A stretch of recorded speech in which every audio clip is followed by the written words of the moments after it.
Segue aqui agora com o professor Green, com o coach, mas também adicionando análise internacional para falar dos últimos das últimas movimentações em torno da guerra da Ucrânia. Gente que vem acompanhando reuniões importantes e agora temos a notícia também de que Volodymyr Zelensky, presidente ucraniano, recusou o convite de Putin para um encontro em Moscou para discutir o fim da guerra. De acordo com a agência de notícia France Press, o convite ao presidente ucraniano foi feito durante o telefonema de Trump ao líder russo depois do encontro com Zelensky que a gente acompanhou na Casa Branca. Hoje, em entrevista ao canal Fox News, que apoia Trump disse que acha que Putin não quer a paz, mas mesmo assim acredita num acordo para o fim do conflito. Professor Carlos Gustavo Podio se somando aqui à nossa bancada para essa análise, a quem eu já agradeço a participação no programa. Professor, queria até a gente falando aqui de contexto, de amarrar os fatos, entender um pouco tudo, em que ponto que a gente está na discussão da paz ou não na Ucrânia e os interesses em torno dessas reuniões. Existe alguma possibilidade de todos os lados serem ouvidos nessas discussões? Por que Zelensky negou esse convite de Putin para ter essa reunião lá em Moscou, na casa dele? Uma boa tarde para o senhor. Bom, Natália, boa tarde, prazer conversar com você. Ora, eu também desconfiaria de um convite do Vladimir Putin para me encontrar com ele em Moscou se ele está atacando o meu país, né? Normalmente, quando você trata de algum tipo de negociação na casa do adversário, significa que você está se rendendo. É praticamente os alemães assinando o Tratado de Versalhes em 1919 no Palácio de Versalhes, né? Uma rendição que foi bastante humilhante, inclusive, para os alemães. Então tem esse aspecto. O outro aspecto é que quando a gente fala em paz, a paz pode significar diversas coisas. O que o Vladimir Putin entende como paz é a rendição da Ucrânia, o que deixa claro esse convite para negociar em Moscou.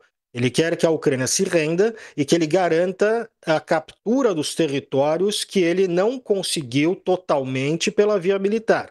Ele conseguiu capturar alguns territórios, mas os territórios que ele quer consolidar neste chamado acordo de paz são territórios sobre os quais a Rússia ainda não tem controle militar completo. Vamos lembrar que a Rússia está perdendo muitos homens, muitas baixas nesta guerra. Então, portanto, tem sido muito custoso.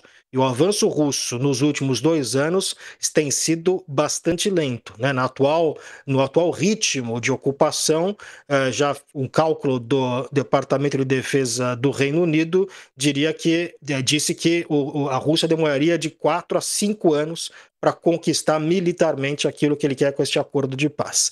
Um acordo de paz para o Zelensky é algo que garanta a existência da Ucrânia enquanto Estado, coisa que o Vladimir Putin nega, e que garanta a integridade territorial da Ucrânia. Veja que, para nenhum líder, é simples você ceder território. Você imagina um presidente brasileiro que vai negociar um fim de uma guerra numa capital estrangeira e volta para o seu país dizendo, olha, de fato nós negociamos que temos que devolver o Acre para a Bolívia. Quer dizer, como é que você negocia isso com os acrianos? Então, o que eu quero dizer é que existe um custo doméstico para o Zelensky de simplesmente sair trocando território. É uma coisa que no papel pode parecer simples, na prática é muito mais complexa. Paz para o Donald Trump significa qualquer coisa que termine a guerra e ele garanta o prêmio Nobel até o fim do ano. O Donald Trump tem pressa porque ele quer se mostrar como o grande líder que trouxe a paz.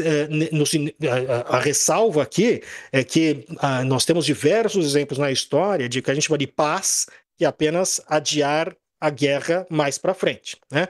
Para ficar em apenas um exemplo histórico óbvio e bem conhecido, quando, em 1938, o Chamberlain, primeiro-ministro britânico, negocia a paz com o Hitler. Ele volta para a Inglaterra com um papelzinho que Hitler assinou dizendo, não, eu realmente não tenho mais nenhuma pretensão territorial, eu só queria mesmo essa parte da Tchecoslováquia que vocês me deram e agora eu estou tranquilo. O Chamberlain volta para a Inglaterra, para Londres, e diz, temos paz para os nossos tempos, né? Como a gente sabe, meses depois, o Hitler invade o resto da Tchecoslováquia e a palavra do Hitler não valia de absolutamente nada. Então a gente fala muito sobre paz, paz e paz, a gente precisa saber um pouco do que nós estamos exatamente falando. A palavra paz é uma palavra que nos traz, né, um aspecto positivo, todos nós queremos a paz, mas que significa coisas diferentes para diferentes pessoas, ainda mais num conflito desse que é bastante complexo, em que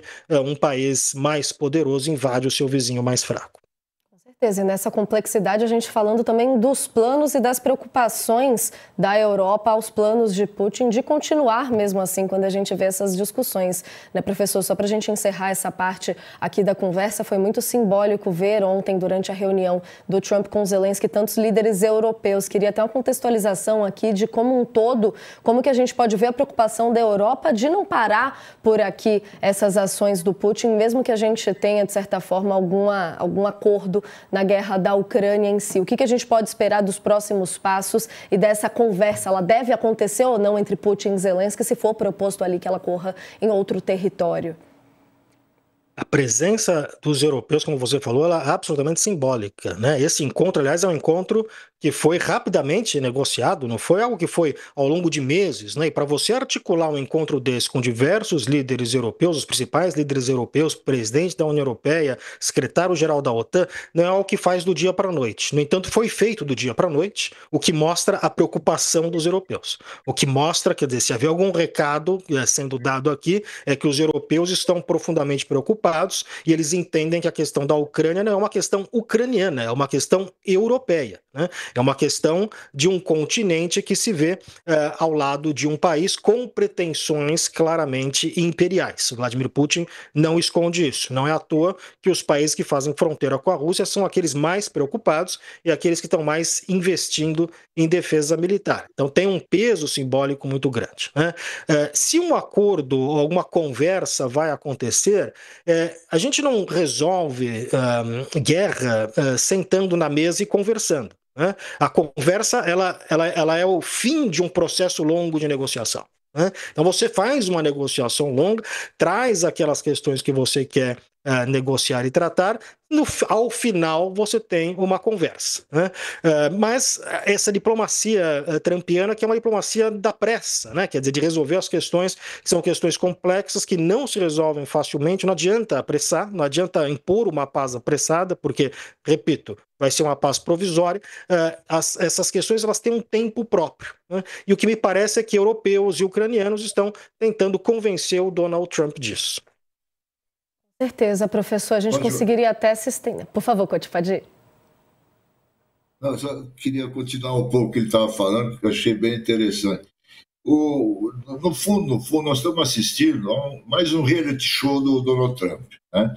Ele falou que ganhando a eleição, em 24 horas acabava com a guerra na Ucrânia. Agora ele está tentando fazer paz na Ucrânia, paz no Oriente Médio, e ao contrário disso, continua morrendo gente para burro todo dia, as guerras continuam do mesmo tamanho, não mudou nada, e ele continua posando aí como o grande pacificador. Né? Ele tomou o lugar, é o Trump primeiro, né, o imperador, tomou o lugar do secretário-geral da ONU, porque essas discussões todas, como essa reunião de ontem, no Salão Oval, tinha que ter acontecido na ONU. Né? O esvaziamento da ONU, né, o vazio de poder da ONU, o Trump assumiu como ele sendo o grande mediador dos conflitos internacionais. E o resultado concreto é nenhum até agora. Nenhum. Qualquer que seja o resultado, ele vai dizer, eu tentei, eu fiz de tudo, eu chamei eles aqui, eu conversei com um, conversei com outro. Mas eles não querem a paz, eu quero. É um grande circo isso, um reality show, e nós, jornalistas, participamos disso. A gente acaba divulgando isso, porque não faz sentido, nada no Donald Trump faz sentido. Tudo é um show.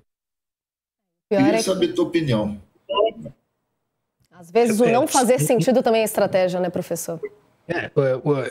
A experiência do Donald Trump é uma experiência de empresário do ramo imobiliário, do ramo de marketing, do marketing da sua própria imagem e do ramo do entretenimento, onde ele ganhou muito dinheiro e, na verdade, ele se recuperou. O Donald Trump, como empresário, estava praticamente acabado quando ele ganha o programa O Aprendiz, que é aquilo que recupera a imagem e recupera o Donald Trump. Ele vai muito bem nesse programa. O programa tem audiência muito boa, que mostra que, de fato, ele consegue manter. Então, a grande questão que o Trump é mestre, e é isso que o levou à presidência, é que ele consegue retirar todo o oxigênio político da sala e trazer a atenção para si mesmo. Ele consegue esse processo, né? Então a gente fala do Trump o tempo inteiro. Falava-se do Trump, inclusive, no governo Biden. Então, antes de terminar o governo Biden, um ano e pouco, quando o Trump foi condenado e começa os processos contra o Trump, falava-se mais no Trump que no Biden. Então, ele tem essa capacidade de conseguir a atenção, mas está descobrindo que nem tudo passa apenas pela vontade do presidente dos Estados Unidos. Ele dizer na campanha, o Biden não resolveu, eu resolveria em 24 horas, como se fosse uma questão de vontade do presidente americano. Ele está aprendendo que não é assim. Ele mesmo disse, realmente é um pouco mais difícil do que eu pensava. Pois é, ele está aprendendo, é alguém que ele é o aprendiz. Aqui no caso, né? No caso, ele está aprendendo a como lidar com as relações internacionais, entendendo que é um pouco diferente você lidar com países do que você lidar com empresas ou lidar com indivíduos, né? A lógica que é muito mais, por isso, portanto, muito mais demorada, porque envolve questões muito mais complexas nessas negociações, ela tende a tomar um tempo que não é o tempo da televisão. Né, que não é o tempo do entretenimento, não é o tempo que a gente espera. Então, eles sentaram para negociar, e agora? Quando é que vem o acordo de paz? Né? Não é bem esse o tempo que a gente tem na política internacional. Tempo, o tom, no que a gente vê também nas notas divulgadas nas redes sociais, né, professor? A gente tem mais um assunto importante também. Perdão, professor, pode dizer, professor Eduardo também queria falar. Não, Natália, dois comentários aí também para ouvir o professor Gustavo, muito rapidamente. Um é que eu acho que a gente está, infelizmente, na linha do que o Couto dizia, caminhando muitas casas para trás, como se hoje o mundo fosse uma divisão feita pelos senhores da guerra, sem a qual não há nenhum tipo de instituição que possa dar conta disso. Então, estamos retrocedendo ao século XIX, digamos assim. E uma segunda questão é, na linha do Trump ser um bem-sucedido empresário, é que toda a diplomacia do Trump é transacional. Ou seja, se não há algum ganho envolvido nisso tudo, não significa que haja possibilidade de acordo. Então, acho que isso tudo também faz com que a possibilidade de ter avanços diplomáticos sejam cada vez mais transitórios, difíceis, enfim. Então, era só isso também para escutar um pouco o professor Gustavo e pela sua experiência. Concordo plenamente, Eduardo. O que a gente tem visto, essa observação do Couto de que essas negociações deveriam ocorrer na ONU e não nos Estados Unidos, isso é a prova de que nós estamos num processo de deterioração dessas instituições internacionais. Essas instituições internacionais multilaterais, não só a ONU, a OMC, a Organização Mundial do Comércio, né, que proíbe essa forma de tratar de tarifas que o Trump tem tratado. Então, é uma destruição um a um de todos os pilares da ordem internacional que foi criada a partir da Segunda Guerra Mundial pelos Estados Unidos. O Donald Trump é o primeiro presidente americano que assume com o objetivo declarado de destruir esta ordem. Isso não é segredo nenhum. Ele fala sobre isso, os seus assessores falam sobre isso. Ao destruir essa ordem, que é a ordem do pós-Segunda Guerra Mundial, a proposta que nós temos, né, e parece que é isso que está acontecendo, é isso que você falou. Nós temos uma volta ao século XIX. Uma volta ao mundo dos impérios, uma volta ao mundo onde os mais fortes têm direitos, os mais fracos não têm direitos, e uma volta ao mundo das esferas de influência, né? Então, um pouco isso, e sem instituições internacionais, que é uma invenção do século XX, basicamente. Então, nós estamos, de fato, retornando, quer dizer, com a destruição desta ordem, e sem uma nova ordem, sem uma proposta de uma nova ordem internacional, não está claro ainda o que virá, nós estamos nesta transição, o que nós estamos observando é a volta dessas áreas de influência. É a volta deste comportamento imperial, razão pela qual o Donald Trump acha perfeitamente legítimo o Vladimir Putin capturar a Ucrânia. Afinal de contas, é a área de influência. O que tem a ver os Estados Unidos com a Ucrânia? Agora, o que tem a ver é que o Joe Biden deixava isso claro, que o Joe Biden representa esta velha tradição americana de política externa. Nós defendemos a Ucrânia não pela Ucrânia, nós defendemos não apenas pela Ucrânia, é porque estamos defendendo um conjunto de regras, valores desta ordem internacional. É porque a Rússia está violando claramente a Carta da ONU, por exemplo, sendo membro do Conselho de Segurança da ONU. Né?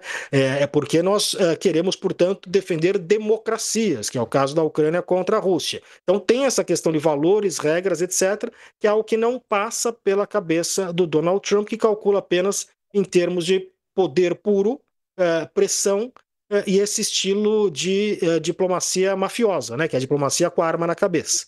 Diplomacia da pressão total, tentar conseguir o máximo possível de concessões por causa, como você observou, dessa visão transacional que o Trump tem, que além de tudo significa que para alguém ganhar, o outro tem que perder. Isso é muito claro na visão de mundo do Trump.